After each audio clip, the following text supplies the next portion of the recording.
Allez, on est de retour dans Il y a plus qu'à avec bien sûr de nouveaux invités. J'ai commencé par lui parce qu'il était déjà sur le plateau tout à l'heure. C'est Pierre, merci d'être resté avec nous. C'est toujours moi, je n'ai pas changé. Voilà, il est toujours là. Non, tu n'as pas changé. Non, je n'ai pas. Et on a par contre de nouveaux invités qui ont changé. Dominique Fanal, bonsoir Dominique. Bonsoir.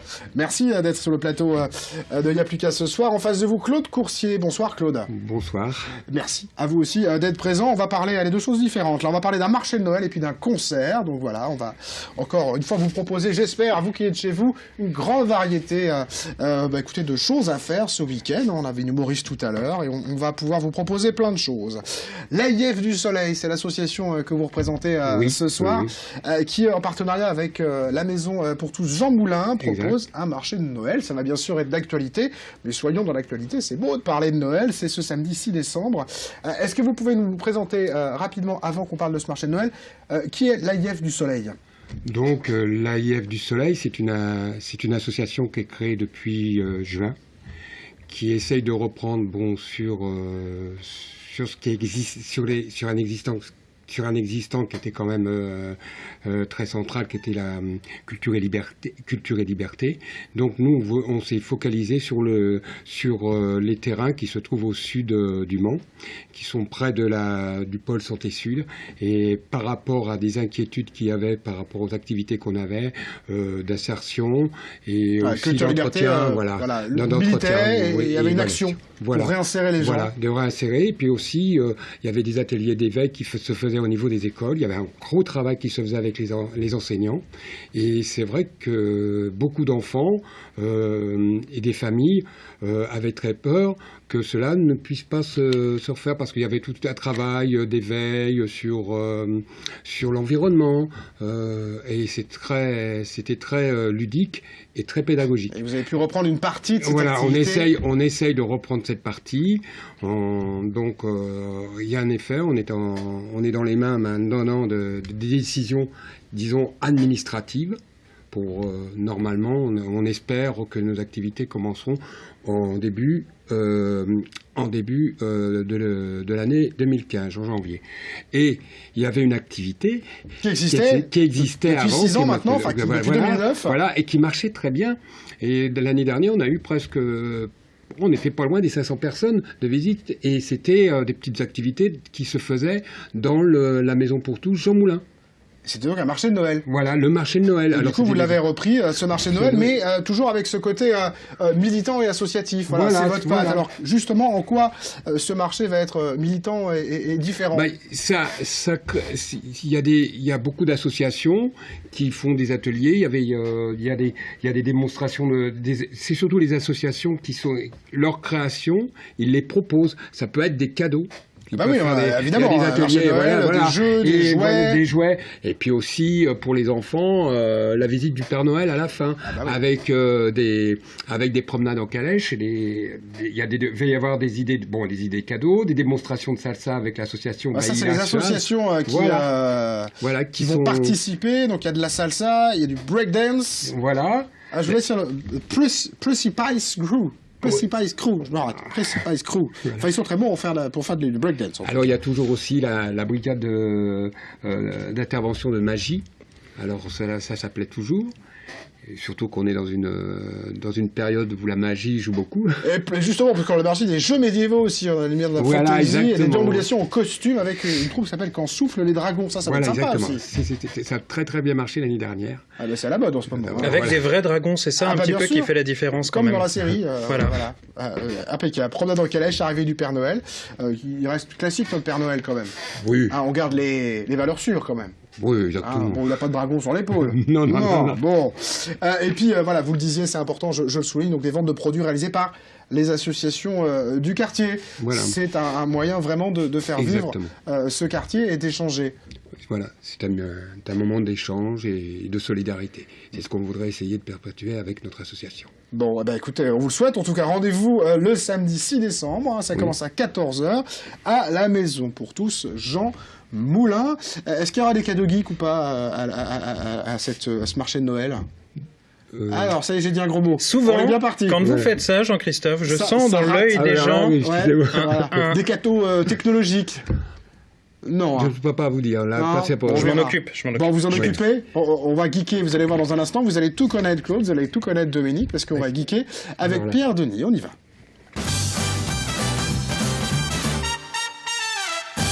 Eh ouais, on va geeker avec vous et on va apprendre des choses, je suis sûr. J'espère quand même. Et en plus, ce soir, j'ai décidé d'axer quand même sur un petit peu la technologie qui aide l'être humain, ce qui est quand même une bonne chose.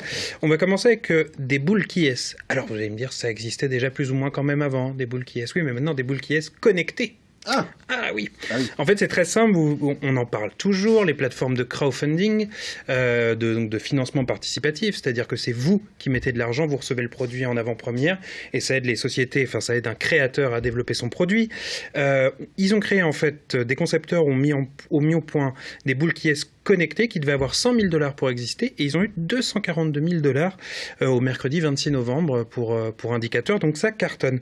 Qu'est-ce que ça fait de plus? C'est très simple, c'est des boules qui est connectées alors souvent à votre iPhone, votre Android, votre Google, etc., votre téléphone Google, et en fait ça filtre les bruits utiles. C'est-à-dire que le bruit extérieur, vous ne l'entendez pas, mais vous entendez tout ce qui est important. La sonnerie de votre réveil, les notifications que vous voulez sur votre téléphone portable.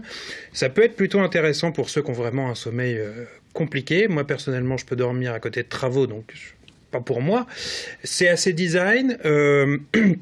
Pour le moment, le prix est pas encore tout à fait clair. Dans mes souvenirs, ça vaut une centaine de dollars. 80 € pour ma maman qui arrête de dire les prix en dollars. Donc voilà, ça peut même être un peu plus cher. Bon, vous savez, l'intérieur est en mousse de forme, là, comme les matelas très haut de gamme, tout ça. Donc c'est vraiment un beau produit, très bien fini. Bon, quid de l'utilité? J'essaierai et je vous dirai. Ça marche. On continue avec la technologie quand elle peut aider l'être humain. Google, vous savez, a toujours fait pas mal de choses. Je vous avais parlé des lentilles de contact qui permettent de voir si vous avez du diabète. Ils sont en train de travailler sur une pilule qui permet de détecter un cancer. Eh bien, aujourd'hui, ils ont fait une cuillère auto-stabilisatrice. À quoi ça sert, à votre avis? Il y avait des fourchettes pour pas qu'on mange trop vite. Mais c'est une cuillère en fait très très bien qui aide les gens qui ont Parkinson. Comme vous savez, ils ont des tremblements très importants. Ça pourrit quand même la vie de ces gens-là. Ils ont mis au point une cuillère très très simple en fait quand on y pense. Quand elle réduit les mouvements en fait et les tremblements. Donc quand il y a des tremblements, elle reste toujours droite. Donc vous avez l'exemple avec une cuillère. Regardez, avec la cuillère en question, ça ne bouge pas. C'est un principe tout bête, mais je trouve ça toujours intéressant d'utiliser la technologie pour aider les personnes qui en ont vraiment besoin. Plus, je vous avouerai à demi-mot que des boules qui est connectées. C'est vrai. Mais voilà, comme d'habitude, je le montre. Ça sera à peu près... Alors par contre, attention, ça va être un peu cher. C'est 236 €. Pour le moment, et il faut rajouter 30 à 40 € pour une expédition vers l'Europe. Après voilà, si ça se démocratise et si ça tend à prendre de l'ampleur, ça sera forcément intéressant. C'est ça les geekeries, on a eu toujours entre le strictement inutile et puis le terriblement intelligent et simple. En fait, il faut que les premiers achètent cher pour payer le coût de ce qu'on appelle la recherche et développement. Une fois qu'on a payé ça, on peut commencer à baisser le prix. Bon. C'est un peu comme ça. Et on termine avec quelque chose de mignon. Vous savez, Noël arrive bientôt. Je pense que vous avez peut-être des enfants autour de la table qui vous ont fait des jolis dessins. Oui. Il y a une société en fait qui s'appelle Butsees qui propose en fait que vous leur envoyiez les dessins de vos enfants et de faire ces dessins en peluche. Ah, c'est excellent. Ça. Donc vous trouvez que votre enfant a un super dessin, un super truc, et en fait eux le redesignent complètement en peluche, et ça vous permet d'avoir un cadeau formidable, complètement personnalisé, et puis qui vous rappellera quand même des bons moments. Ah, c'est super top ça. Donc voilà, butsees.com. Ouais, c'est top, ça plaît à tout le monde, mais en régie, ils aiment beaucoup en régie, c'est bien ça. Quand ils aiment en régie, je peux vous dire que c'est bon. Je suis gardé. C'est ça, vous allez pouvoir rester. Mais il faut qu'ils dessinent bien quand même les petits pitchous là qui non, montent, justement pas forcément, c'est ça qui est rigolo. Là, j'ai sélectionné quelques dessins plutôt sympas, mais pour bien voir les deux l'un à côté de l'autre, mais j'ai vu aussi des dessins qui sont comme moi je dessinais étant petit. D'accord. Comme quand je dessinais mon papa et qu'on dirait une voiture. Ils en font quelque chose de très sympa. Forcément, il y a des designers derrière, donc voilà. Ah oui, là c'est vrai qu'ils ont fait voler le truc. Voilà, exactement. Mais c'est super mignon. Merci beaucoup de cette trouvaille, ça m'amuse beaucoup. Avec plaisir. Très bien. Allez, on continue, on va parler musique. Tiens, voilà. C'est bien la musique, on y va.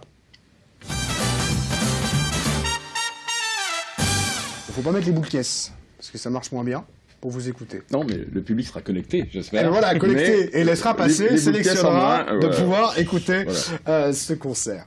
On va redevenir un instant sérieux, parce que ce concert, voilà, c'est un hommage à quelqu'un qui a disparu il y a peu, on peut le dire quand même, c'est important, c'est une harpiste, Françoise Netter, c'est ça? Bon, on commence par le côté lourd, oui. Non, c'est pas lourd, au contraire, alors, je trouve que c'est bien. Oui, Françoise Netter, qui était une magnifique harpiste, qui a passé une grande partie de sa vie au Mans, après avoir été soliste dans un grand orchestre à l'étranger, et qui a passé sa vie notamment dans les murs du conservatoire que j'ai beaucoup fréquenté. Alors moi, j'ai pas été son élève du tout, mais elle a enseigné pendant des décennies la harpe et aussi le solfège. Au moment où elle a été nommée au Mans, elle a aussi enseigné beaucoup le solfège, donc beaucoup d'élèves, même non harpistes, sont passés entre ses mains. Ils en ont un souvenir d'ailleurs excellent. Et en même temps cuisant, je crois, parce que c'était quelqu'un de très rigoureux. Et après, elle a été professeure de harpe seulement au conservatoire, oui. Donc elle nous a quittés d'une vilaine maladie, là, au mois de mars. Et donc nous avons décidé, puisque c'est notre deuxième concert de la saison, là, au Mans, de lui rendre hommage, parce que c'est vrai que beaucoup d'artistes manceaux sont partis comme ça, un petit peu sur la pointe des pieds sans qu'on en parle. Et là, on a décidé de frapper un petit coup. Donc il y aura un peu de harpe, évidemment, dans le programme, avec une de ses anciennes élèves, Constance Luzzati, qui est une mancelle aussi, donc qui a fait son chemin ailleurs. Et puis, il y aura sa grande amie de toujours, Christiane Courtade, violoniste bien connue du Mans, qui jouera toujours... Je dis oui parce que j'ai arpenté, moi, un peu le conservatoire du Mans pendant 10 ans, alors c'est des gens que j'ai vu passer. Toujours vaillante, qui jouera donc un concerto pour 2 violons avec Wing Fam, du morceau Jean-Louis Houlès. Donc, il y aura une pièce contemporaine pour ouvrir le programme.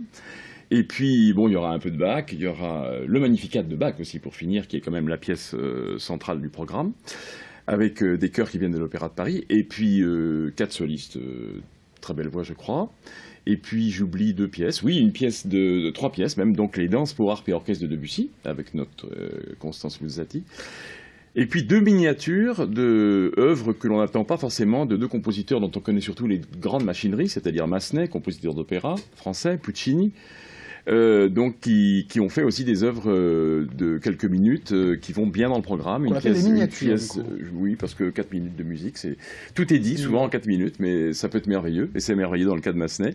Une prélude pour cordes, et puis une pièce de Puccini, magnifique exemple de ce qui se faisait de mieux en Italie au début du XXe siècle, qui s'appelle Chrysanthème. Voilà.